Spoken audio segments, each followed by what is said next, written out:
ನಮಸ್ಕಾರ, ನನ್ನ ಹೆಸರು ಅಭಿಷೇಕ ಅಂತ.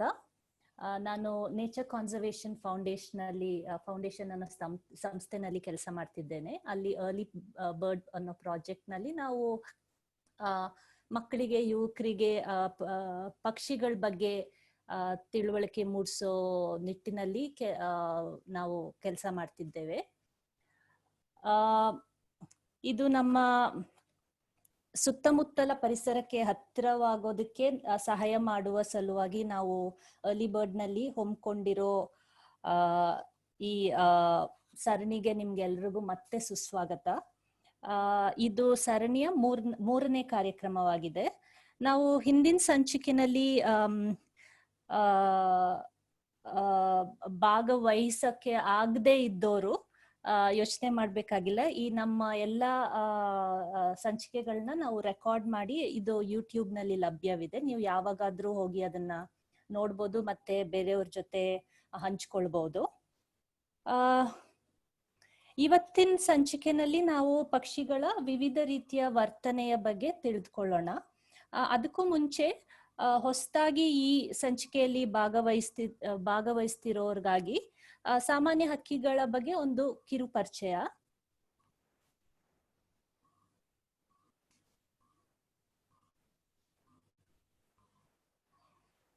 ಭಾರತದಲ್ಲಿ ಅನೇಕ ರೀತಿಯ ಪಕ್ಷಿಗಳನ್ನ ನಾವು ಕಾಣಬಹುದು. ನಮ್ಮಲ್ಲಿರುವ ವೈವಿಧ್ಯಮಯವಾದಂತ ಪರಿಸರ ವ್ಯವಸ್ಥೆ ಇದಕ್ಕೆ ಕಾರಣ. ಸಮುದ್ರ ತೀರದಿಂದ ಹಿಡಿದು ನಿತ್ಯ ಹರಿದ್ವರ್ಣ ಕಾಡು, ಮರುಭೂಮಿ, ಹುಲ್ಲುಗಾವಲು, ಹಿಮ ಪರ್ವತದವರೆಗೂ ನಾವು ಹಕ್ಕಿಗಳನ್ನ ನೋಡ್ಬಹುದು. ಭಾರತದಲ್ಲಿ 1300ಕ್ಕೂ ಹೆಚ್ಚು ಜಾತಿಯ ಹಕ್ಕಿಗಳು ಕಾಣಿಸ್ತದೆ. ನಮ್ಮಲ್ಲಿರುವ ಜೀವ ವೈವಿಧ್ಯತೆಯ ಬಗ್ಗೆ ನಾವು ಹೆಮ್ಮೆ ಪಡ್ಬೇಕು. ಯಾಕಂದ್ರೆ ಅದು ಜೊತೆಗೆ ಅದು ನಷ್ಟವಾಗದಾಗೆ ನಾವು ನೋಡ್ಕೊಳ್ಬೇಕು. ಪಕ್ಷಿಗಳ ಬಗ್ಗೆ ಪುರಾಣಗಳಲ್ಲೂ ಹಾಗೂ ಜಾನಪದ ಕಥೆಗಳಲ್ಲೂ ಕೂಡ ವಿಶ್ಲೇಷಿಸಲಾಗಿದೆ. ರಾಮಾಯಣದಲ್ಲಿ ನಾವು ಕೇಳಿರ್ಬೋದು, ರಾವಣ ಸೀತೆನ ಅಪಹರಿಸುವಾಗ ಹೋರಾಡಿ ಮಡಿದ ರಣಹದ್ದು, ಜಟಾಯುವಿನ ಕಥೆನ ನಾವು ಕೇಳಿದ್ದೇವೆ. ಹಾಗೆ ಬೈಬಲ್ನಲ್ಲಿ, ಕುರಾನ್ನಲ್ಲಿ ಕೂಡ ಪಕ್ಷಿಗಳ ಬಗ್ಗೆ ಮಾತನಾಡಿದ್ದಾರೆ. ಮೆಕ್ಕಾದಲ್ಲಿರುವಂತ ಕಾಬಾವನ್ನ ಆಕ್ರಮಣಕಾರಿ ಸೈನ್ಯದಿಂದ ಈ ಕವಲು ತೋಕೆಗಳು ರಕ್ಷಿಸಿದ್ವು ಅಂತ ಹೇಳಲಾಗಿದೆ. ಜೊತೆಗೆ ಇಲ್ಲಿ ಫೋಟೋದಲ್ಲಿ ಕಾಣ್ತಿರೋದು ಉತ್ತರ ಭಾರತದಲ್ಲಿ ಕಾಣಿಸುವಂತ ಕ್ರೌಂಚ ಪಕ್ಷಿಗಳು. ಈಗ ಕ್ರೌಂಚ ಪಕ್ಷಿಗಳಿಗೆ ನಮ್ಮ ಸಂಸ್ಕೃತಿಯಲ್ಲಿ ಬಹಳ ಮಹತ್ವ ಕೊಡಲಾಗಿದೆ. ಇವತ್ತಿಗೂ ಉತ್ತರ ಭಾರತದಲ್ಲಿ ಪಕ್ಷಿಗಳಿಗೆ ಬಹಳ ಪ್ರಾಮುಖ್ಯತೆ ಇದೆ. ಇವು ಪ್ರೀತಿಯ ಸಂಕೇತ ಅಂತ ಭಾವಿಸಲಾಗುತ್ತದೆ. ಇನ್ನ ಮಂಗಟೆ ಹಕ್ಕಿಗಳ ಕಥೆನ ಅರುಣಾಚಲ ಪ್ರದೇಶದ ಜನಪದ ಕಥೆಗಳಲ್ಲೂ ವರ್ಣಿಸಲಾಗಿದೆ.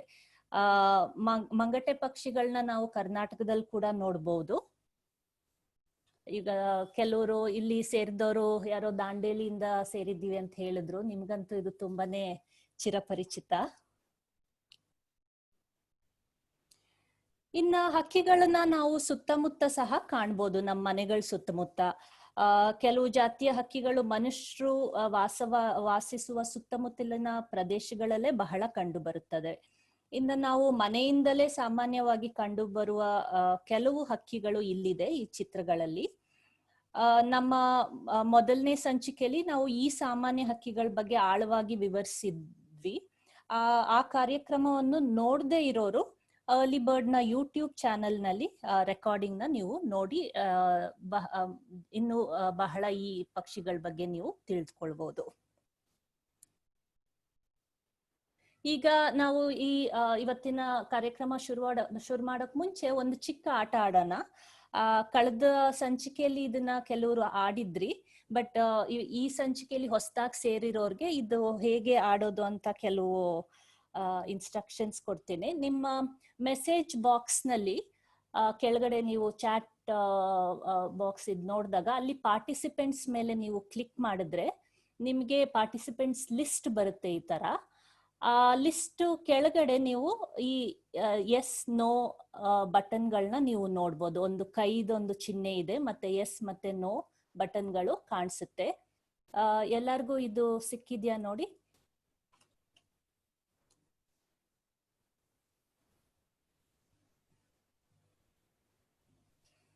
ಸೊ ಈ ಆಟನ ಹೋದ್ಸತಿ ನಾವು ಆಡಿದ್ವಿ, ಆದ್ರೆ ಈ ಸತಿ ನೋಡೋಣ ನಿಮ್ಗೆ ಹೋದ್ಸತಿ ಕಲ್ತಿದ್ದು ಎಷ್ಟು ನೆನಪಿದೆ ಅಂತ ಗೊತ್ತಾಗ್ತದೆ.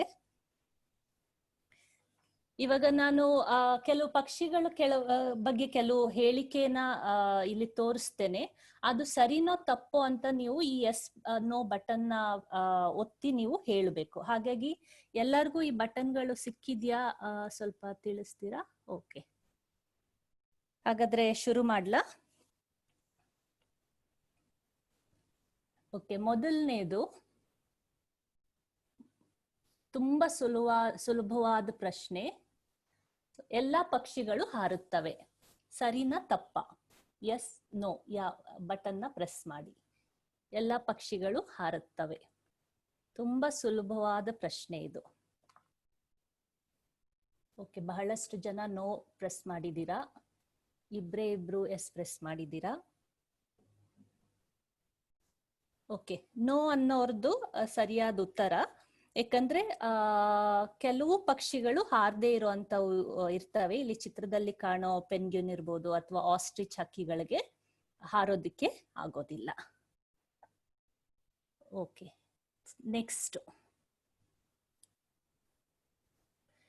ಎಲ್ಲಾ ಪಕ್ಷಿಗಳಿಗೂ ಗರಿಗಳಿವೆ, ಎಸ್ ಆರ್ ನೋ? ಎಲ್ಲಾ ಪಕ್ಷಿಗಳಿಗೂ ಗರಿಗಳಿರುತ್ತವೆ, ಸರಿನಾ ತಪ್ಪಾ? ಓಕೆ, ಇದಕ್ಕೆ ಉತ್ತರ ಎಲ್ಲ ಪಕ್ಷಿಗಳಿಗೂ ಹೌದು ಗರಿಗಳಿರುತ್ತವೆ. ಪಕ್ಷಿಗಳನ್ನ ನಾವು ಗುರುತಿಸೋದೇ ಈ ಒಂದು ಮುಖ್ಯ ಗುಣದಿಂದ. ಕೆಲವರು ಅನ್ಕೊಳ್ತಾರೆ ಇವಾಗ ಪೆನ್ಗ್ವಿನ್ಗೆ ಗರಿಗಳಿರೋದಿಲ್ಲ ಅಂತ. ಅವು ದೂರದಿಂದ ನೋಡೋದಕ್ಕೆ ಆತರ ಕಾಣಿಸಿದ್ರು ಕೂಡ ಅವುಗಳಿಗೆ ತುಂಬಾ ಚಿಕ್ಕದಾದ ಪುಕ್ಕಗಳು ಇರುತ್ತವೆ. ಈಗ ಮೂರನೇ ಪ್ರಶ್ನೆ.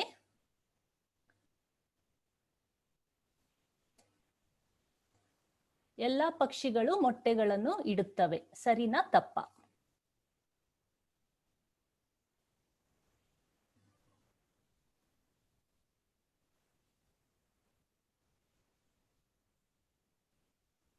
ಸುಮಾರು ಜನ ಸರಿ ಅಂತ ಹೇಳಿದ್ದೀರಾ, ಕೆಲವರು ಇಲ್ಲ ಅಂತ ಹೇಳಿದ್ದಾರೆ.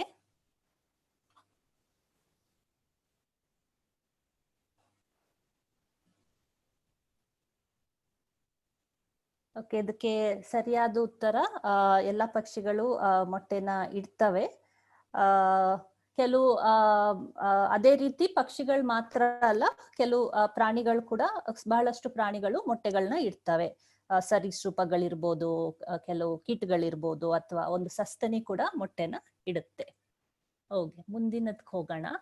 ಇನ್ನು ಸ್ವಲ್ಪ ಕಷ್ಟ ಆಗ್ತಾ ಬರುತ್ತೆ, ಯೋಚನೆ ಮಾಡಿ ಉತ್ತರ ಕೊಡಿ. ಸೊ ಮೊಟ್ಟೆಯ ಚಿಪ್ ನಲ್ಲಿ ಇರುವಂತ ವಸ್ತು, ಸೀಮೆ ಸುಣ್ಣದಲ್ಲಿ ಇರುವಂತ ವಸ್ತು ಎರಡು ಒಂದೇ, ಹೌದೋ ಅಲ್ವೋ? ಸೊ ಎಗ್ ಶೆಲ್ ಅಂತಾರಲ್ಲ, ಮೊಟ್ಟೆ ಹೊರಭಾಗ ಅದು ಚಿಪ್ಪು, ಅದು ಮತ್ತೆ ಸೀಮೆ ಸುಣ್ಣದಲ್ಲಿರುವಂತ ವಸ್ತು ಎರಡು ಒಂದೇ ವಸ್ತುವಿಂದ, ಪ್ರಮುಖವಾಗಿರೋ ವಸ್ತು ಒಂದೇ ಎರಡರಲ್ಲೂ, ಸರಿನಾ ತಪ್ಪಾ?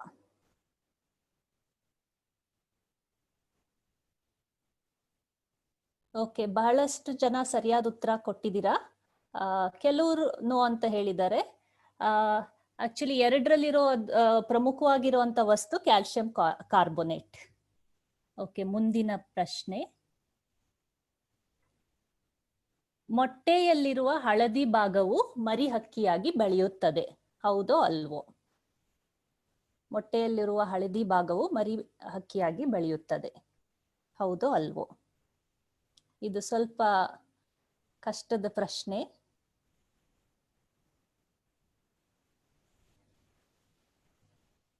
ಓಕೆ, ಸುಮಾರು ಜನ ಸರಿ ಅಂತ ಉತ್ತರ ಕೊಟ್ಟಿದ್ದೀರಾ. ಆಕ್ಚುಲಿ ಇಲ್ಲಿ ನೋ ಅಂತ ಹೇಳ್ದವರು ಸರಿಯಾದ ಉತ್ತರ ಅದು. ಏಕೆಂದ್ರೆ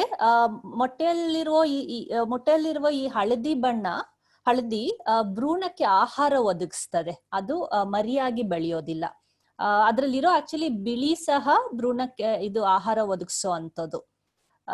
ಭ್ರೂಣ ತುಂಬಾ ಚಿಕ್ಕದಾಗಿರುತ್ತೆ. ಸೊ ಆ ಬಿಳಿ ಮತ್ತೆ ಹಳದಿ ಅದು ಮರಿಯಾಗಿ ಪರಿವರ್ತನೆ ಆಗೋದಿಲ್ಲ. ಮುಂದಿನದು,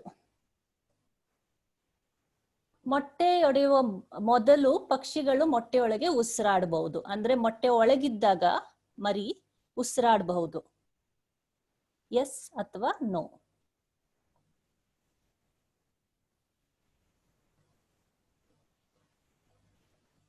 ಸೊ ಸುಮಾರು ಜನ ಎಸ್ ಅಂತ ಹೇಳಿದಿರ, ಬಹಳ ಸಂತೋಷ. ಯಾಕಂದ್ರೆ ಇವಾಗ ನಾವು ಮುಂಚಿನದು ಪ್ರಶ್ನೆ ನೋಡಿದ್ರೆ ಸೀಮೆ ಸುಣ್ಣ ಮತ್ತೆ ಈ ಮೊಟ್ಟೆಯ ಶೆಲ್ ಇರುತ್ತಲ್ಲ, ಅದು ಒಂದೇ ಪದಾರ್ಥದಿಂದ ಮಾಡಿರಲಾಗ್ತದೆ. ಈಗ ಸೀಮೆ ಸುಣ್ಣನು ನಾವು ನೋಡಿದ್ರೆ ಅದರಲ್ಲಿ ಚಿಕ್ಕ ಚಿಕ್ಕ ತರ ರಂಧ್ರಗಳಿರುತ್ತೆ. ಹಾಗೆ ಮೊಟ್ಟೆಯ ಚಿಪ್ಪಿನಲ್ಲೂ ಕೂಡ ಈ ತರ ತುಂಬಾನೇ ಸಣ್ಣ ರಂಧ್ರಗಳು ಇರುತ್ತೆ. ಓಕೆ, ಮುಂದಿನ ಪ್ರಶ್ನೆ. ಎಲ್ಲ ಪಕ್ಷಿಗಳು ಗೂಡುಗಳನ್ನ ನಿರ್ಮಿಸ್ತವೆ, ಹೌದೋ ಅಲ್ವೋ?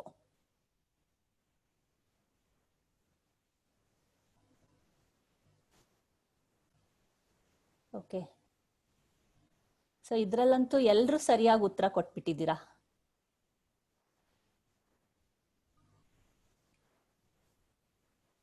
ಓಕೆ, ಸೊ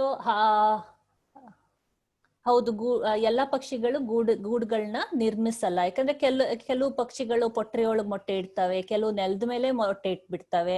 ಇನ್ನ ಕೋಗಿಲೆಗಳಂತ ಹಕ್ಕಿಗಳಂತೂ ಕಾಗೆ ಗೂಡಲ್ಲಿ ಹೋಗಿ ಮೊಟ್ಟೆ ಇಡ್ತವೆ. ಸೊ ಎಲ್ಲಾ ಪಕ್ಷಿಗಳು ಗೂಡುಗಳನ್ನ ಕಟ್ಟೋದಿಲ್ಲ. ಮುಂದಿನದು, ಪಕ್ಷಿಗಳು ವರ್ಷ ಪೂರ್ತಿ ತಮ್ಮ ಗೂಡಿನಲ್ಲಿ ವಾಸಿಸ್ತವೆ, ಹೌದೋ ಅಲ್ವೋ? ಪಕ್ಷಿಗಳು ವರ್ಷ ಪೂರ್ತಿ ತಮ್ಮ ಗೂಡಿನಲ್ಲಿ ವಾಸಿಸುತ್ತವೆ.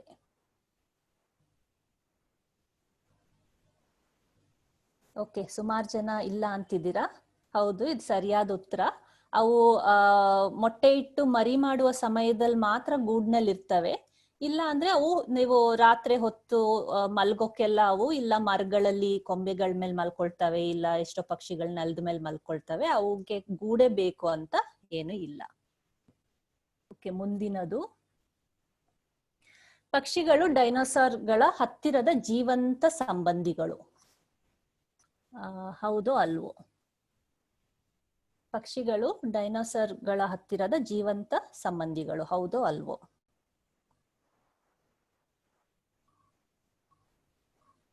ಇದನ್ನ ಸುಮಾರು ಶಾಲೆಗಳಲ್ಲೆಲ್ಲ ಓದಿರ್ತೀರಾ. ಓಕೆ, ಎಸ್ ಅಂತ ಹೇಳಿದವರು ನಿಮ್ಮ ಉತ್ತರ ಸರಿ. ನೀವು ಆರ್ಕಿಯಾಪ್ಟೆರಿಕ್ಸ್ ಬಗ್ಗೆ ಕೇಳಿರ್ಬೋದು. ಸೊ ಜುರಾಸಿಕ್ ಕಾಲದ ಪಕ್ಷಿಯ ಒಂದು ಇದು ಪಳೆಯುಳಿಕೆ. ಇದಕ್ಕೆ ಹಕ್ಕಿಯ ಹಾಗೆ ರೆಕ್ಕೆ ಮತ್ತು ಟೊಳ್ಳಾದ ಮೂಳೆಗಳಿದ್ದು, ಆದ್ರೆ ಡೈನೋಸರ್ನಂತೆ ಹಲ್ಲು, ಬಾಲ ಮತ್ತು ಕಾಲುಗಳಿದ್ವು. ಮುಂದಿನದು, ಮಾನವರು ಪಕ್ಷಿಗಳಿಗಿಂತ ಹೆಚ್ಚಿನ ಬಣ್ಣಗಳನ್ನು ನೋಡಬಹುದು, ಹೌದೋ ಅಲ್ವೋ? ಸೊ ನಾವು ಮನುಷ್ಯರು ಪಕ್ಷಿಗಳಿಗಿಂತ ಹೆಚ್ಚಿನ ಬಣ್ಣಗಳನ್ನ ನೋಡ್ಬೋದು, ಹೌದೋ ಅಲ್ವೋ?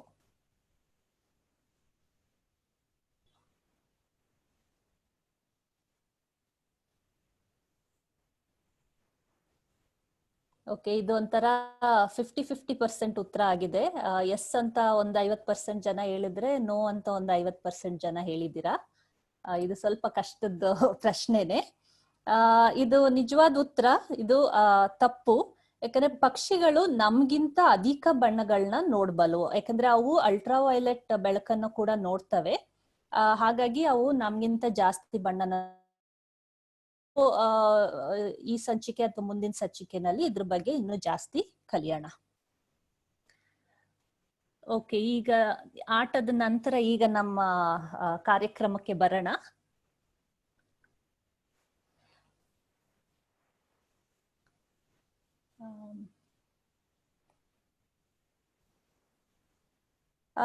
ಈಗ ನಾವು ಪಕ್ಷಿಗಳಿಗೆ ಸಂಬಂಧಿಸಿದ ಹಾಗೆ ಕೆಲವು ನೈಸರ್ಗಿಕ ಇತಿಹಾಸವನ್ನ ತಿಳಿದುಕೊಂಡ್ವು ಈ ಆಟದಲ್ಲಿ. ಆ ಈಗ ನಮ್ಮಲ್ಲಿ ಈಗ ಅನೇಕ ಪ್ರಶ್ನೆಗಳು ಉದ್ಭವಿಸಬಹುದು. ಇವು ಕೆಲವು ಕುತೂಹಲಕಾರಿ ಪ್ರಶ್ನೆಗಳು.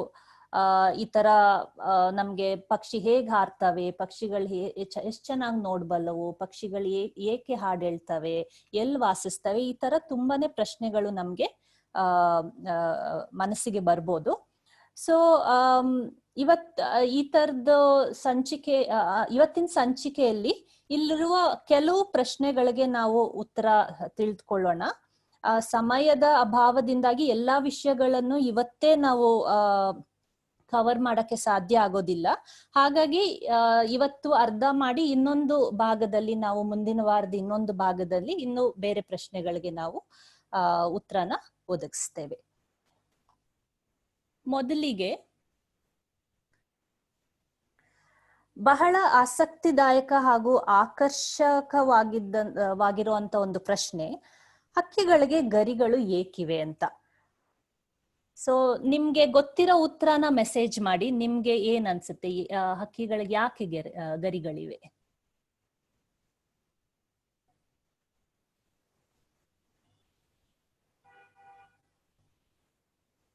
ಸೊ ನಿಮ್ಗೆ ಗೊತ್ತಿರೋ ಅಷ್ಟು ಮೆಸೇಜ್ ಮಾಡಿ.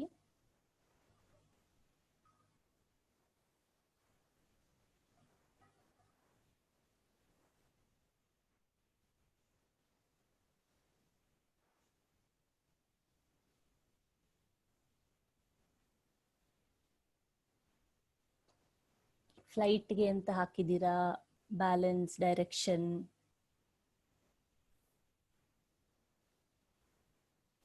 ಓಕೆ.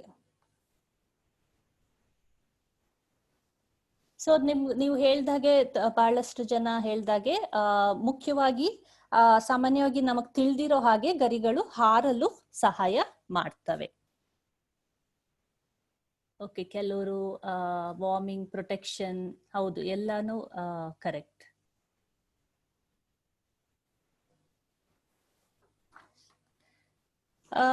ಸೊ ಮನುಷ್ಯರು ನಾವು ಹಕ್ಕಿಗಳ ತರ ಹಾರಾಟವನ್ನು ನೋಡಿ ಮೋಡಿಗೊಳಗಾಗೋದು ಬಹಳ ಸಹಜ. ಅವುಗಳಂತೆ ನಾವು ಹಾರ್ಬೇಕನ್ನೋ ಹಂಬಲ ಕೂಡ ನಮ್ಗೆ ಬಹಳಷ್ಟು ಇದೆ.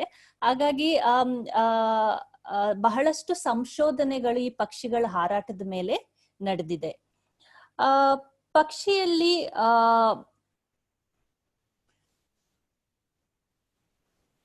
ಇವಾಗ ಪಕ್ಷಿಯಲ್ಲಿ ಹಾರೋದಕ್ಕಂತ ಯಾವ ರೀತಿಯ ರೂಪಾಂತರಗಳು ಸಹಾಯ ಮಾಡುತ್ತವೆ ಅಂತ ನಾವು ಇಲ್ಲಿ ನೋಡೋಣ. ಮೊದಲಿಗೆ ಪಕ್ಷಿಗಳು ಬಹಳ ಹಗುರವಾಗಿರ್ತವೆ. ಇವಾಗ ನಾವು ಆಕಾಶದಲ್ಲಿ ಹಾರ್ಬೇಕು ಅಂದ್ರೆ ಹಗುರವಾಗಿರ್ಬೇಕು. ಅದು ಹೇಗೆ ಹಗುರವಾಗಿರ್ತವೆ ಅಂದ್ರೆ, ಒಂದು ಪಕ್ಷಿಗಳಲ್ಲಿ ಹಲ್ಲಿಲ್ಲ. ಇವಾಗ ಹಲ್ಲಲ್ಲಿ ತುಂಬಾ ವೆಯ್ಟ್ ಇರುತ್ತೆ. ಜೊತೆಗೆ ಇನ್ನೊಂದು, ಪಕ್ಷಿಗಳ ಮೂಳೆ ಪೂರ್ತಿ ಟೊಳ್ಳಾಗಿರುತ್ತೆ. ಹಾಗಾಗಿ ಅವು ಬಹಳ ಹಗುರವಾಗಿರುತ್ತದೆ. ಹಾಗಾಗಿ ಅವಕ್ಕೆ ಹಾರುವುದಕ್ಕೆ ಒಂದು ಸುಲಭ ಆಗ್ತದೆ. ಇನ್ನೊಂದು, ನೀವು ಪಕ್ಷಿಗಳ ರೆಕ್ಕೆಯ ಆಕಾರ ನೋಡಿದ್ರೆ ಅದು ಒಂಥರ ಸಂವ್ಯವಸ್ಥಿತ ವಿನ್ಯಾಸದಲ್ಲಿದೆ. ಅಂದ್ರೆ ಈಗ ವಿಮಾನದ ರೆಕ್ಕೆ ಕೂಡ ಈ ಆಕಾರದಲ್ಲೇ ಇರುತ್ತೆ. ಹಕ್ಕಿಯ ದೇಹ ಮತ್ತು ರೆಕ್ಕೆಯ ಆಕಾರದಿಂದಲೇ ವಿಮಾನದ ವಿನ್ಯಾಸಕ್ಕೆ ಕೂಡ ಒಂದು ಪ್ರೇರಣೆ ದೊರಕಿತ್ತು. ಈ ವಿನ್ಯಾಸ ಪಕ್ಷಿಯನ್ನ ಒಂಥರ ಮೇಲೆತ್ತೋದಕ್ಕೆ ಸಹಾಯ ಮಾಡುತ್ತದೆ. ಅದ್ರ ಜೊತೆಗೆ ಮತ್ತೆ ಪಕ್ಷಿ ಮುಂದೆ ಹೋಗೋದಕ್ಕೆ ಕೂಡ ಈ ಆಕಾರ ಸಹಾಯ ಮಾಡ್ತದೆ. ಈ ವಿನ್ಯಾಸ ಇನ್ನೊಂದೇನಂದ್ರೆ, ಇದು ಒಂಥರ ಹಾರಾಟದ ಪ್ರತಿರೋಧಕ ಶಕ್ತಿನ ಕಡಿಮೆ ಮಾಡ್ತಾ ಹೋಗುತ್ತೆ ಹಾಗೂ ಮುಂದೆ ತಳ್ಳುವ ಒತ್ತಡನ ಗರಿಷ್ಠಗೊಳಿಸುತ್ತಾ ಹೋಗುತ್ತೆ. ಹಾಗಾಗಿ ಈ ರೀತಿ ರೆಕ್ಕೆ, ಅದೊಂದು ಶೇಪೆ ಅವಕ್ಕೆ ಹಾರಾಡೋದಕ್ಕೆ ತುಂಬಾ ಉಪಯೋಗ ಆಗತ್ತೆ. ಇನ್ನೊಂದು, ಪಕ್ಷಿಗಳಲ್ಲಿ ಒಂದು ಬಲವಾದ ಶ್ವಾಸಕೋಶವಿರ್ತದೆ. ಮತ್ತೆ ಅವುಗಳ ಭುಜದ ಸ್ನಾಯುಗಳು ಕೂಡ ತುಂಬಾ ಬಲವಾಗಿರ್ತವೆ. ನೀವು ಹಕ್ಕಿಗಳನ್ನ ದೀರ್ಘವಾಗಿ ಗಮನಿಸಿದ್ರೆ ಅವು ಕುತ್ಕೊಂಡ್ ಜಾಗದಿಂದ ಸೀದಾ ಮೇಲೆ, ಕೆಲವು ಹಕ್ಕಿಗಳು ಸೀದಾ ಮೇಲ್ ಹಾರೋದನ್ನ ನಾವು ನೋಡ್ಬೋದು. ಇವಾಗ ಏರೋಪ್ಲೇನ್ ತರ ಒಂದಷ್ಟು ದೂರ ಓಡಿ ಹಾರೋದಕ್ಕಿಂತ ಎಷ್ಟೋ ಪಕ್ಷಿಗಳು ನಮ್ಮ ಸುತ್ತಮುತ್ತಲಿರೋ ಪಕ್ಷಿಗಳನ್ನ ನೋಡಿದ್ರೆ ಅವು ಸೀದಾ ಮೇಲಕ್ಕೆ ಹಾರ್ತವೆ. ಯಾಕಂದ್ರೆ ಅವುಗಳ ಭುಜದಲ್ಲಿ ಅಷ್ಟೊಂದು ಬಲ ಇರ್ತದೆ. ಮತ್ತೆ ಪಕ್ಷಿಗಳ ಗರಿಗಳು ಕೂಡ ಬಾಲದ್ದಿರ್ಬೋದು ಅಥವಾ ರೆಕ್ಕೆದಿರ್ಬೋದು, ಇವುಗಳು ದಿಕ್ಕನ್ನ ಬದಲ್ಸಕ್ಕೆ ಸಹಾಯ ಮಾಡ್ತವೆ ಮತ್ತೆ ವ್ಯವಸ್ಥಿತವಾಗಿ ಹಾರಕ್ಕೆ ಸಹಾಯ ಮಾಡ್ತವೆ. ಈಗ ಒಂದು ವಿಡಿಯೋ ನೋಡೋಣ. ಓಕೆ, ಇಲ್ಲಿ ನೋಡಿದಂತ ಹಕ್ಕಿ ಇದು ಪೆರಿಗ್ರೀನ್ ಫ್ಯಾಲ್ಕನ್. ಇದನ್ನ ನಾವು ಭಾರತದಲ್ಲಿ ಕೂಡ ನೋಡ್ಬೋದು. ಇದು ಜಗತ್ತಿನಲ್ಲೇ ಅತಿ ವೇಗವಾಗಿ ಹಾರುವ ಹಕ್ಕಿ. ಸೊ ಅದು ಹಾರೋ ರೀತಿ ಅಥವಾ ಕೆಳಗಡೆ ಅದು ಒಂದು ರಾಕೆಟ್ ತರ ಕೆಳಗೆ ಬರೋ ರೀತಿನ ನೀವು ನೋಡಿದ್ರಿ ಈ ವಿಡಿಯೋದಲ್ಲಿ. ಇವಾಗ ಹಕ್ಕಿಗಳದ್ದು ಮತ್ತೊಂದು ಉಪಯೋಗ ಏನು? ಅದು ಆಕರ್ಷಕವಾಗಿರುವ ಈ ತರ ಗರಿಗಳನ್ನ ಹೊಂದಿದ್ದಾಗ ಅದು ಹೆಣ್ಣನ್ನ ಆಕರ್ಷಣೆ ಮಾಡಲು ಗಂಡು ಹಕ್ಕಿ ಬಳಸುತ್ತೆ. ಇವಾಗ ಉದಾಹರಣೆಗೆ ಇಲ್ಲಿ ಫೋಟೋದಲ್ಲಿ ತೋರಿಸಿರೋ ಹಾಗೆ ನವಿಲ್ಗಳ ಬಗ್ಗೆ ನಮ್ಗೆ ಎಲ್ಲಾರ್ಗೂ ಗೊತ್ತಿರೋದೆ. ಗಂಡು ಹಕ್ಕಿ ನೃತ್ಯ ಮಾಡಿ ಹೆಣ್ಣನ್ನ ಆಕರ್ಷಿಸೋದಕ್ಕೆ ಈ ಗರಿಗಳನ್ನ ಬಳಸುತ್ತೆ. ಸೊ ಇದ್ರದ್ದು ಒಂದು ವಿಡಿಯೋ ನೋಡೋಣ.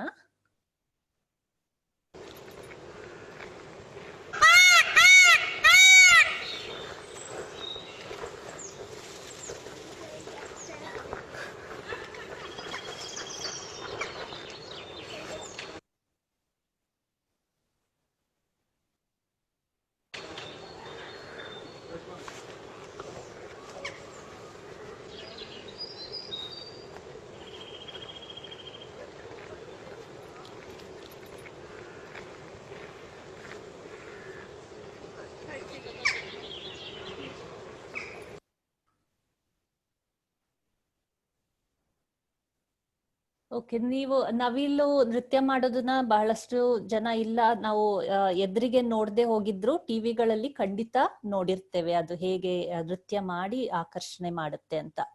ಸೊ ಜಗತ್ತಿನಲ್ಲಿ ಕೆಲವು ವೈಭವ ಪೂರ್ಣ ಹಕ್ಕಿಗಳನ್ನ ನಾವು ಕಾಣಬಹುದು.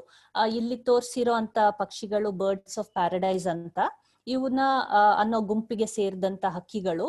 ಇವುಗಳ ನೀವು ಗರಿಗಳನ್ನೆಲ್ಲ ನೋಡಿದ್ರೆ ಎಷ್ಟು ಅಷ್ಟು ಬಣ್ಣದ್ದು ಮತ್ತೆ ಆಕರ್ಷಣೀಯವಾಗಿ ಇವೆ. ಕೆಲವಂತೂ ವಿಚಿತ್ರ ರೂಪಗಳಲ್ಲಿ ಇದೆ. ಈ ಹಕ್ಕಿಗಳನ್ನ ನಾವು ಇಂಡೋನೇಷ್ಯಾದ ದ್ವೀಪಗಳಲ್ಲಿ ನೋಡ್ಬಹುದು, ಭಾರತದಲ್ಲಿ ಸಿಗೋದಿಲ್ಲ. ನೀವು ಆಕ್ಚುಲಿ ಯೂಟ್ಯೂಬ್ ನಲ್ಲಿ ಹೋದ್ರೆ ಬಹಳಷ್ಟು ಈ ಹಕ್ಕಿಗಳ ಬಗ್ಗೆ ವಿಡಿಯೋಗಳನ್ನ ನೀವು ನೋಡ್ಬೋದು. ಇಲ್ಲಿ ಒಂದು ವಿಡಿಯೋನ ನಾವು ನೋಡೋಣ.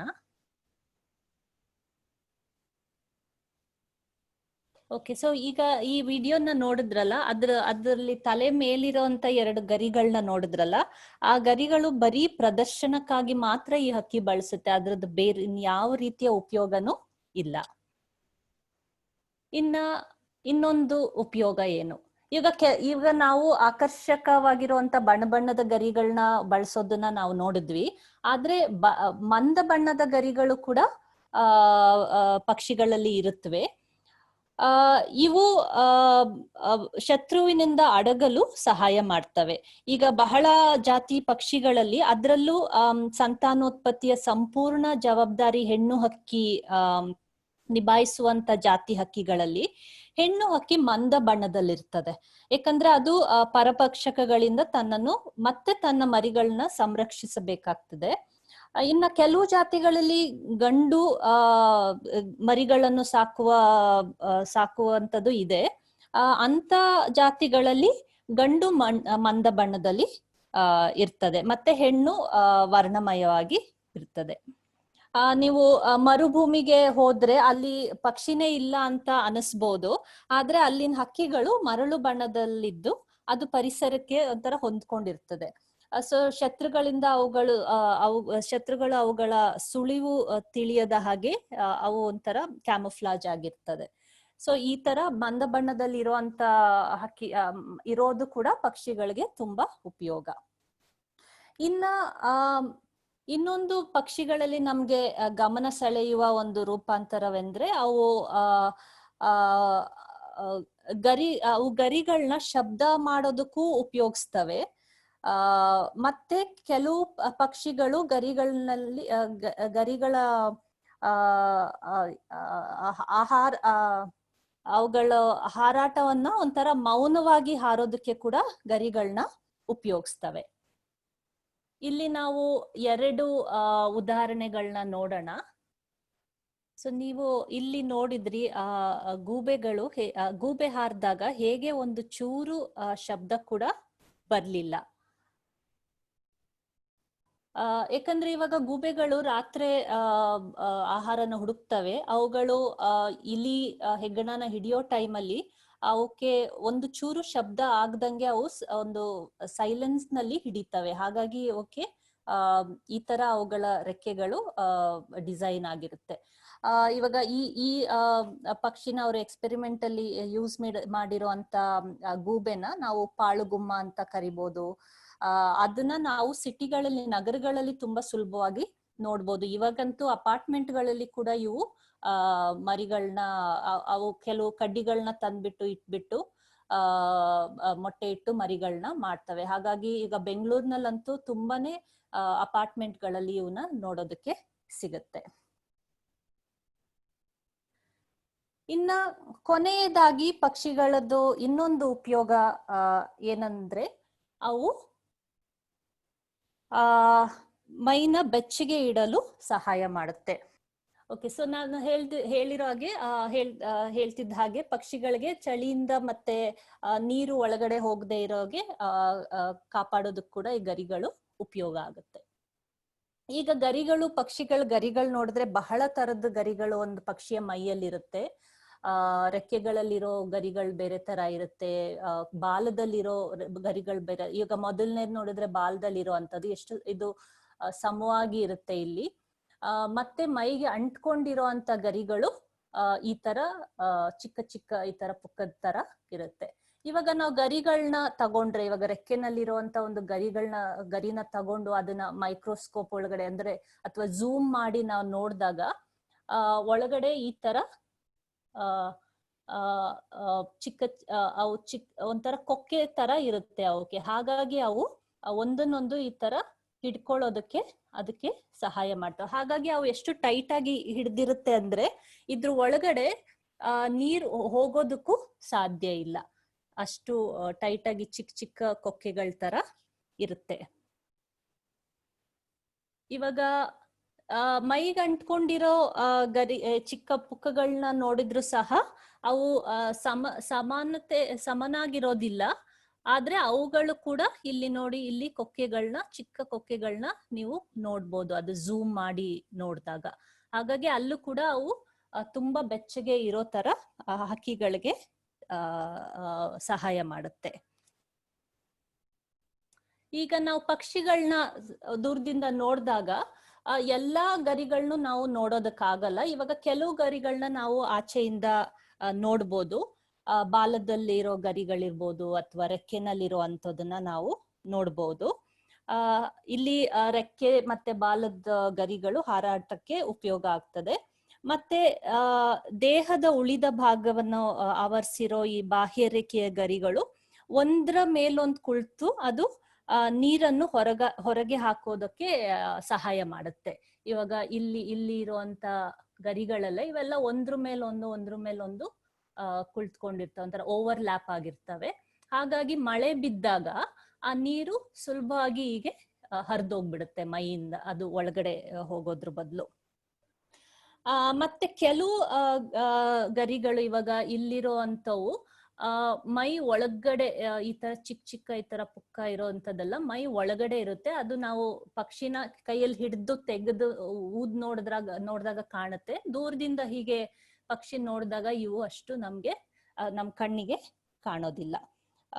ಒಂಥರ ಅವು ಇನ್ನ ಪಕ್ಷಿಗಳಲ್ಲಿ ನಾವು ಕೆಲವು ಹಕ್ಕಿಗಳಲ್ಲಿ ಕಣ್ಣು ಮತ್ತೆ ಕೊಕ್ಕಿನ ಬಳಿ ಕೂಡ ನಾವು ಈ ಬಿರುಗೂದ್ಲುಗಳನ್ನ ನೋಡ್ಬೋದು. ಹಾಗಾಗಿ ಪಕ್ಷಿಗಳಲ್ಲಿ ಸುಮಾರು ತರದ ಈ ತರ ಗರಿಗಳು ಕಾಣಿಸ್ಬರ್ತವೆ. ಈಗ ನಾವು ಗರಿಗಳ ಬಗ್ಗೆ ಇಷ್ಟೊಂದು ತಿಳ್ಕೊಂಡ್ವಿ. ಒಂದು ಸಣ್ಣ ರಸಪ್ರಶ್ನೆ ನಿಮ್ಗೆ. ನಾನು ಕೆಲವು ಚಿತ್ರಗಳನ್ನ ತೋರಿಸ್ತೇನೆ ಇಲ್ಲಿ. ಆ ಚಿತ್ರಗಳನ್ನು ನೋಡ್ಬಿಟ್ಟು ಆ ಆ ಗರಿ ಯಾವುದಕ್ಕೆ ಉಪಯೋಗ ಪಕ್ಷಿಗಳಲ್ಲಿ ಅಂತ ನೀವು ಮೆಸೇಜ್ ಮಾಡ್ಬೇಕು. ಮೊದಲನೇದು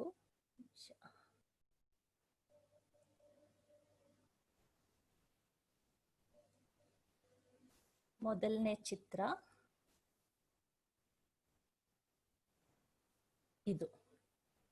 ಇದು ಗರಿಗಳಿಗೆ ಏನಕ್ಕೆ ಉಪಯೋಗ? ಈಗಾಗ್ಲೇ ನೀವು ಸುಮಾರೆಲ್ಲ ಕಲ್ತಿದ್ದೀರಾ, ಸೊ ಕಷ್ಟ ಆಗ್ಬಾರ್ದು ನಿಮ್ಗೆ.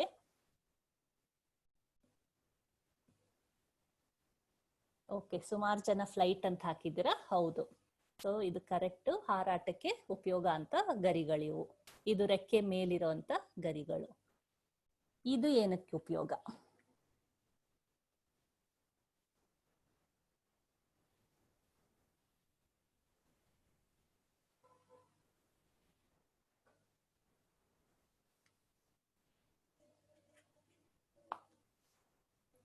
ಒಬ್ರು ಸರಿಯಾಗಿ ಉತ್ತರ ಕೊಟ್ಟಿದ್ದೀರಾ. ಓಕೆ, ಒಬ್ರು ಕ್ಯಾಮೋಫ್ಲಾಜ್ ಅಂತ ಹೇಳಿದ್ದೀರಾ, ಅದು ಸರಿಯಾದ ಉತ್ತರ. ಅದು ಬಣ್ಣ ನೋಡಿದ್ರೆ ಒಳ್ಳೆ ಮರದ ಒಂದು ಇದು ಮರದ ತರನೇ ಕಾಣುತ್ತೆ. ಅದು ಹಕ್ಕಿ ಅಂತಾನೆ ಗೊತ್ತಾಗಲ್ಲ. ಎಷ್ಟೋ ಗೂಬೆಗಳಲ್ಲಿ ಈ ತರ ಬಣ್ಣಗಳನ್ನ ನಾವು ನೋಡ್ಬೋದು. ಅವು ಮರದ ಮೇಲೆ ಕೂತಾಗಂತೂ ಅದು ಕೊಂಬೆ ತರನೇ ಕಾಣಿಸ್ತವೆ. ಹಾಗಾಗಿ ಇದು ಕ್ಯಾಮೋಫ್ಲಾಜ್ಗೆ ಉಪಯೋಗ ಆಗುವಂತ ಗರಿಗಳು.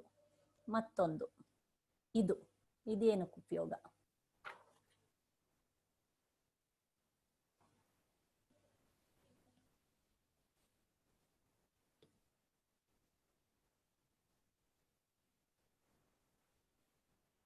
ಓಕೆ, ಒಬ್ರು ಉತ್ತರ ಕೊಟ್ರು.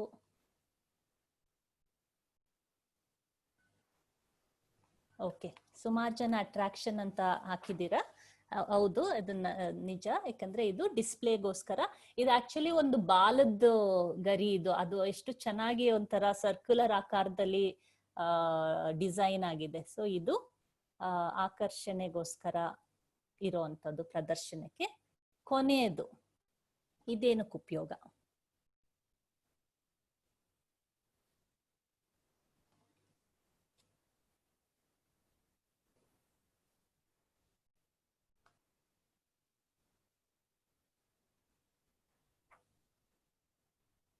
ಓಕೆ, ತುಂಬಾ ಜನ ವಾಮ್ತ್ ಅಂತ ಹಾಕಿದ್ರ. ಇದು ನಿಜ. ಸೊ ಇಲ್ಲಿ ತೋರಿಸಿರೋ ಅಂತದ್ದು ಇದು ಒಂದು ಮರಿ ಹಕ್ಕಿ. ಇದು ಆಕ್ಚುಲಿ ನಾವು ನಮ್ಮ ಮನೆ ಸುತ್ತಮುತ್ತ ಇಡೋ ಹಕ್ಕಿಗಳಲ್ಲಿ ಮರಿ ನೋಡಿದ್ರೆ ಅವು ಹುಟ್ಟಿದಾಗ ಮೈಯಲ್ಲಿ ಏನು ಪುಕ್ಕನೇ ಇರೋದಿಲ್ಲ, ಒಳ್ಳೆ ಪಿಂಕ್ ಬಣ್ಣದಲ್ಲಿರುತ್ತೆ. ಆದ್ರೆ ನೀರಿನ ಹಕ್ಕಿಗಳು ಹುಟ್ಟುತ್ತಾನೆ ಅವು ಮೊಟ್ಟೆಯಿಂದ ಹೊರಗೆ ಬಂದಾಗ ನಮ್ಮ ಕೋಳಿ ಮರಿ ತರ ಅವುಗಳಲ್ಲಿ ಜಾಸ್ತಿ ಪುಕ್ಕಗಳಿರುತ್ತೆ. ಯಾಕಂದ್ರೆ ನೀರಿನಲ್ಲಿ ಅವು ಬೆಚ್ಚಗೆ ಇರಬೇಕು. ಹಾಗಾಗಿ ಸೊ ಇದು ಒಂದು ಆ ತರ ನೀರಿನ ಹಕ್ಕಿಯ ಒಂದು ಇದು ಫೋಟೋ. ಇದು ಹೌದು, ವಾಮ್ತ್ಗೋಸ್ಕರ ಉಪಯೋಗ ಆಗುತ್ತೆ. ಸೊ ಹಾಗಾಗಿ ಗರಿಗಳದ್ದು ಬಹಳ ಉಪಯೋಗಗಳನ್ನ ನಾವು ಇವತ್ತು ನೋಡ್ತೀವಿ. ಈಗ ನಾವು ಹಕ್ಕಿಯ ನೈಸರ್ಗಿಕ ಇತಿಹಾಸದ ಇನ್ನೊಂದು ಆಸಕ್ತಿದಾಯಕ ಅಂಶದ ಬಗ್ಗೆ ತಿಳ್ಕೊಳ್ಳೋಣ. ಪಕ್ಷಿಗಳ ಆಹಾರವೇನು? ಈಗ ಈ ಫೋಟೋಗಳಲ್ಲಿ ನೋಡಿನೇ ನಿಮ್ಗೆ ತಿಳಿಬಹುದು, ಬೇರೆ ಬೇರೆ ಜಾತಿಯ ಹಕ್ಕಿಗಳು ಬೇರೆ ಬೇರೆ ರೀತಿಯ ಆಹಾರವನ್ನ ಸೇವಿಸ್ತವೆ. ಈಗ ಒಂದು ವಿಡಿಯೋ ನೋಡೋಣ. ಇಲ್ಲಿ ನಾವು ವಿಡಿಯೋ ನೋಡಿದ್ವಿ. ಎಷ್ಟು ತುಂಬಾ ಸುಂದರವಾದಂತ ಒಂದು ವಿಡಿಯೋ ಇದು. ಇಲ್ಲಿ ನಾವು ನೀಲಿ ಮಿಂಚುಳ್ಳಿ ಹೇಗೆ ನೀರಿನಲ್ಲಿ ಮೀನ್ ಹಿಡಿಯುತ್ತೆ ಅನ್ನೋದನ್ನ ನಾವು ನೋಡಿದ್ವಿ. ಇವನ್ನ ನೀವು ನೀರಿನ ಹತ್ರ ನೋಡ್ಬೋದು. ಜೊತೆಗೆ ನೀವು ನಿಮ್ಗೆ ಕೆರೆ ಸುತ್ತಮುತ್ತ ನಿಮ್ಗೆ ಹೋಗೋದಕ್ಕೆ ಸಾಧ್ಯವಾದ್ರೆ ನೀವು ಈ ಕಪ್ಪು ಬಿಳಿ ಮಿಂಚುಳ್ಳಿನೂ ನೋಡ್ಬೇಕು. ಅವು ಹೇಗೆ ಅವದೇ ಒಂದು ರೀತಿಯ ಆಹಾರ ಹುಡ್ಕೋಂತ ಒಂದು ರೀತಿ ಇದೆ. ಅವು ಗಾಳಿಯಲ್ಲಿ ಒಂದೇ ಜಾಗದಲ್ಲಿ ನಿಂತ್ಕೊಂಡು ತನ್ನ ರೆಕ್ಕೆನ ಬಡಿತಾ ನಿಂತಿರ್ತವೆ. ಕೊನೆಗೆ ನೀರಲ್ಲಿ ಮೀನನ್ನ ನೋಡಿದಾಗ ಒಳ್ಳೆ ರಾಕೆಟ್ ತರ ಒಂದೇ ಸಾಮ್ನೆ ಹೋಗಿ ನೀರಿಗೆ ಜಂಪ್ ಮಾಡಿ ಮೀನನ್ನ ತೆಗಿತವೆ. ಸೊ ಅದನ್ನ ನೋಡೋದೇ ಒಂಥರ ತುಂಬಾ ಸುಂದರವಾಗಿರುತ್ತೆ. ಅಲ್ಲಿ ಕುತ್ಕೊಂಡು ಅದು ಮೀನ್ ಹಿಡಿಯೋದನ್ನ ನೋಡೋದನ್ನ. ಇವಾಗ ಇನ್ನೊಂದು ವಿಡಿಯೋ ನೋಡೋಣ.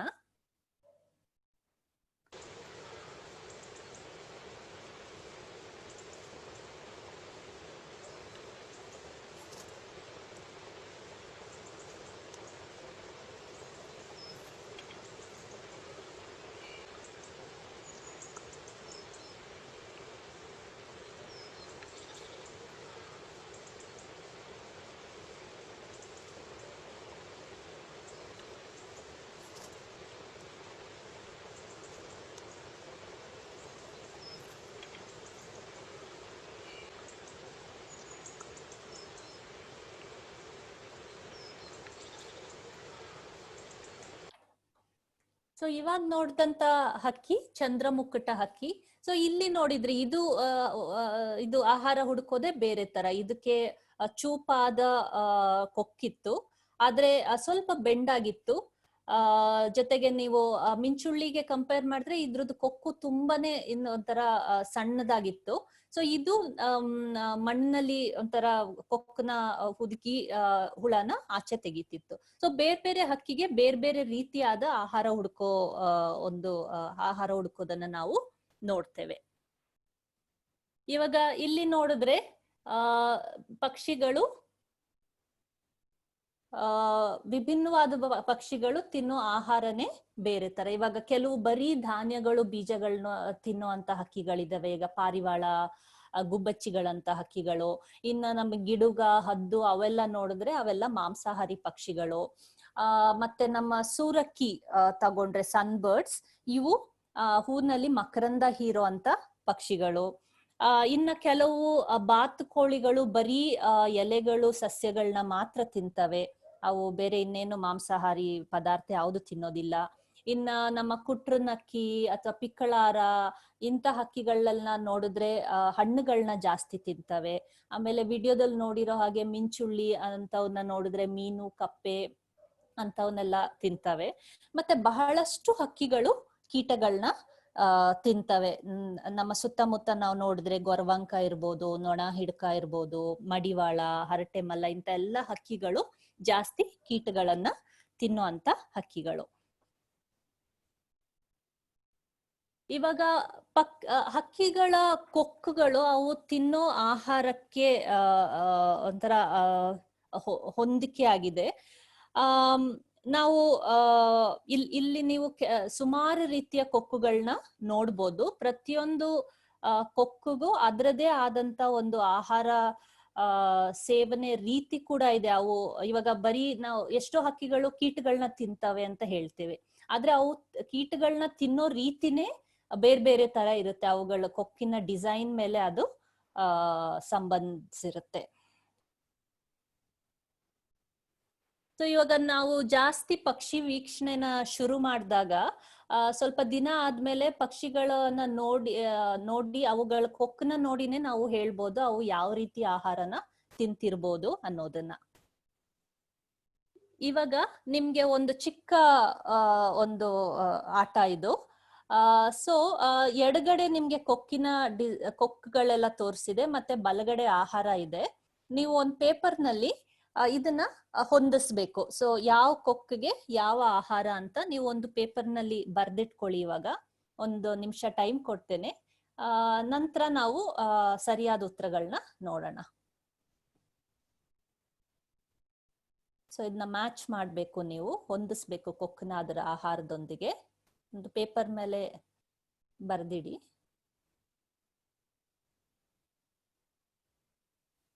ಇದನ್ನ ಕಳೆದ ವಾರ ಕೂಡ ನಾವು ಆಡಿದ್ವಿ, ಬಟ್ ಆಡದೆ ಇದ್ದವ್ರಿಗೆ ಇದು ಹೊಸದಾದ್ದು.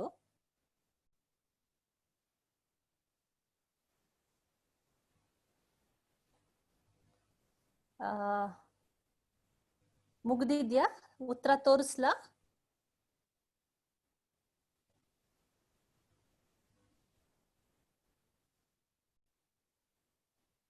ಓಕೆ, ಎಸ್ ಅಂತ ಉತ್ತರ ಬರ್ತಾ ಇದೆ. ನೆಕ್ಸ್ಟ್ ತೋರಿಸ್ತೀನಿ. ಸೊ ನೋಡಿ, ನಿಮ್ಮ ಉತ್ತರ ಸರಿಯಾಗಿದ್ಯಾ ಅಂತ ನೋಡಿ. ಸೊ ಮಕರಂದ ಹೀರಲ್ಲಿ ಯಾವ ತರ ಚೂಪಾಗಿ ಬೆಂಡಾಗಿ ಇರೋಂತ ಕೊಕ್ಕನ್ನ ನೋಡ್ಬೋದು. ಗಿಡಗನ ಕೊಕ್ಕು ಹೇಗಿದೆ ಅಂತ ನೋಡಿ. ಮತ್ತೆ ಧಾನ್ಯ ತಿನ್ನೋದಕ್ಕೆ ಒಳ್ಳೆ ಚಿಕ್ಕದಾಗಿ ಟ್ರಯಾಂಗಲ್ ಶೇಪ್, ತ್ರಿಕೋಣ ಆಕಾರದಲ್ಲಿರುವಂತ ಕೊಕ್ಕುಗಳು.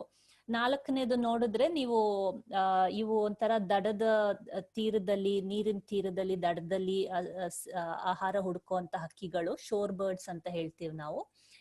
ಅವು ಅಷ್ಟು ಉದ್ದ ಕೊಕ್ಕನ್ನ ಮಣ್ಣಿನೊಳಗೆ, ತೇವವಾದಂತ ಕೆಸರು ಒಳಗೆ ಹಾಕ್ಬಿಟ್ಟು ಹುಳುಗಳನ್ನ ಆಚೆ ತೆಗಿತವೆ.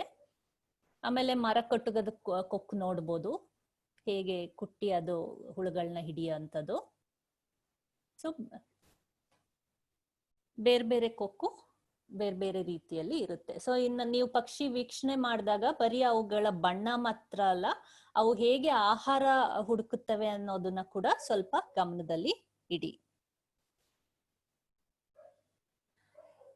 ಓಕೆ, ಒಂದು ಇನ್ನೊಂದು ಕುತೂಹಲಕಾರಿ ಮಾಹಿತಿ ಏನಂದ್ರೆ, ಹಕ್ಕಿಗಳಿಗೆ ನಮ್ ತರ ಹಲ್ಲಿಲ್ಲ.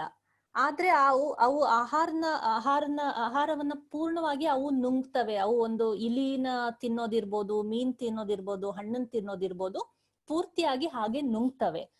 ಆದ್ರೆ ಅದು ಹೇಗೆ ಜೀರ್ಣ ಮಾಡ್ಕೊಳ್ತವೆ? ನಿಮ್ಗೆ ಗೊತ್ತಿದ್ರೆ ಮೆಸೇಜ್ ಬಾಕ್ಸ್ ನಲ್ಲಿ ಟೈಪ್ ಮಾಡಿ.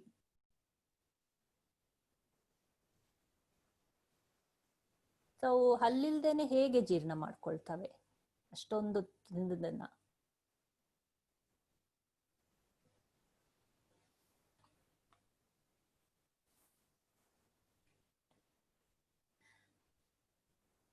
ಓಕೆ ಓಕೆ, ಕೆಲವರು ಸ್ಟೋನ್ಸ್, ಕೆಲವರು ಬೈಲ್ ಸೆಕ್ರೀಷನ್. ಓಕೆ, ಉತ್ತರ ಹೇಳ್ತೇನೆ. ಸೊ ಹಕ್ಕಿಯ ಹೊಟ್ಟೆಗಳಲ್ಲಿ 2 ಭಾಗ ಇರುತ್ತೆ. ಅಂದ್ರೆ ಗಿಜರ್ಡ್ ಅನ್ನೋ ಒಂದು ಭಾಗ, ಅದು ನಾವು ಹಲ್ನಲ್ಲಿ ಕಚ್ಚಿ ಹೇಗೆ ಪುಡಿ ಮಾಡೋ ಕೆಲ್ಸನ ಅದು ಹೊಟ್ಟೆ ಒಳಗಡೆ ಮಾಡುತ್ತೆ. ಅಂದ್ರೆ ಆಹಾರನ ನುಣ್ಣಗೆ ಒಂಥರ ರುಬ್ಬೋ ಕೆಲ್ಸನ ಮಾಡುತ್ತೆ. ಅನಂತರ ಹೊಟ್ಟೆ ಇನ್ನೊಂದು ಭಾಗಕ್ಕೆ ಹೋದಾಗ ಅಲ್ಲಿ ಅದು ಆಹಾರ ಜೀರ್ಣವಾಗ್ತದೆ. ಹೌದು, ಕೆಲವ್ರು ಇಲ್ಲ ಯಾರೋ ಮೆಸೇಜ್ ಮಾಡಿದ್ರಿ ಸ್ಟೋನ್ಸ್ ಅಂತ. ಕೆಲವು ಪಕ್ಷಿಗಳು, ಹೌದು, ನಾವು ಚಿಕ್ಕ ಚಿಕ್ಕ ಕಲ್ಲುಗಳನ್ನ ತಿನ್ನೋದನ್ನ ನಾವು ನೋಡ್ಬೋದು. ಅದು ಈ ಗಿಜರ್ಡ್ ನಲ್ಲಿ ಆಹಾರನ ರುಬ್ಬೋದಕ್ಕೆ ಸಹಾಯ ಮಾಡುತ್ತೆ. ಮತ್ತೆ ಇನ್ನು ಕೆಲವು ಪಕ್ಷಿಗಳು ಒಂದು ರೀತಿಯ ಜೀರ್ಣವಾಗದೇ ಇರುವಂತ ವಸ್ತುವನ್ನ ಉಂಡೆಗಳ ಮೂಲಕ ಅವು ಉಗುಳುತ್ತವೆ. ಇದನ್ನ ಸಾಮಾನ್ಯವಾಗಿ ನೀವು ಗೂಬೆಗಳಲ್ಲಿ ನೋಡ್ಬೋದು. ಇವು ಆ ಉಂಡೆಗಳನ್ನ ನೋಡಿದ್ರೆ ಅದರಲ್ಲಿ ಅವು ಮೂಳೆಗಳು ಮತ್ತೆ ಪುಕ್ಕ ಇಂಥ ವಸ್ತುಗಳು ಅವಕ್ಕೆ ಜೀರ್ಣ ಆಗದೆ ಇರುವಂತದನ್ನ ಈ ಉಂಡೆಗಳ ಮೂಲಕ ಅವು ಬಾಯಿಯಿಂದ ಆಚೆ ಆಗ್ತವೆ. ಇದು ಗೂಬೆಗಳ ಮೇಲೆ ಸಂಶೋಧನೆ ಮಾಡುವಂತ ವಿಜ್ಞಾನಿಗಳು ಈ ಉಂಡೆನ ತೆಗೆದು ಅದರಲ್ಲಿರೋ ವಸ್ತುವಿನ ನೋಡಿ ಆ ಗೂಬೆಗಳು ಏನ್ ಆಹಾರ ತಿಂತಿರ್ಬೋದು ಅನ್ನೋದನ್ನ ಹೇಳ್ತಾರೆ. ಸೊ ನಾವು ಇಲ್ಲಿವರೆಗೂ 2 ವಿಷಯನ ಇವತ್ತು ತಿಳ್ಕೊಂಡ್ವಿ. ಪಕ್ಷಿಗಳ ಗರಿಗಳ ಉಪಯೋಗದ ಬಗ್ಗೆ ಮತ್ತೆ ಪಕ್ಷಿಗಳು ಆಹಾರ ಹುಡುಕೋದ್ರ ಬಗ್ಗೆ. ನಮ್ಗೆ ಸ್ವಲ್ಪ ಸಮಯ ಆಗಿರೋದ್ರಿಂದ